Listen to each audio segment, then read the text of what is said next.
বিতর্ক এবং ক্রিকেটার সাকিব আল হাসান যেন এক শব্দে গাথা।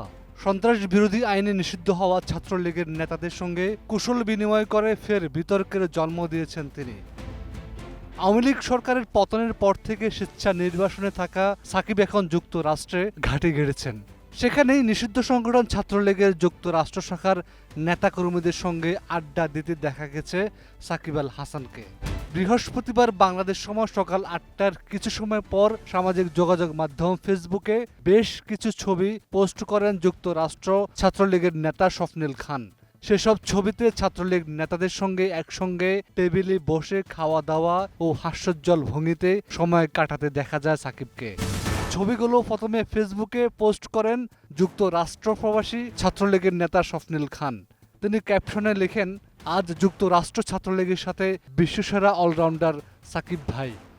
এরপরে ছবিগুলো দ্রুত ছড়িয়ে পড়ে নেট দুনিয়ায় এবং শুরু হয় নানান ধরনের নেতিবাচক মন্তব্য। ছাত্রলীগের স্বপ্নিলকে অনলাইনে বিভিন্ন সময় টকশোতে অংশ নিতে দেখা যায়। পাশাপাশি যুক্তরাষ্ট্রে ছাত্রলীগের ব্যানারে মানববন্ধন করতেও দেখা গেছে তাকে।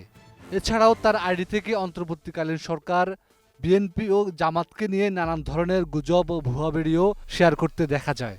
দেশের আলবদর বাহিনী লাফার মনোহিগুনের স্কিনার গুনকে আগুন লাগাই দিয়েছে। আগুন লাগার কারণ হলো সাকিবুল হাসান যুক্তরাষ্ট্র ছাত্রলীগের লগে ছবি উঠেছে। মানে যুক্তরাষ্ট্র ছাত্রলীগের লগে ছবি না তুলিয়া আলবদর বাহিনী যেগুন আছে, এই যে সমন্বয়ক, জামাত, শিবির, হেফাজত, এগুলোর লগে ছবি উঠাইলে তোরা খুশি হইতি।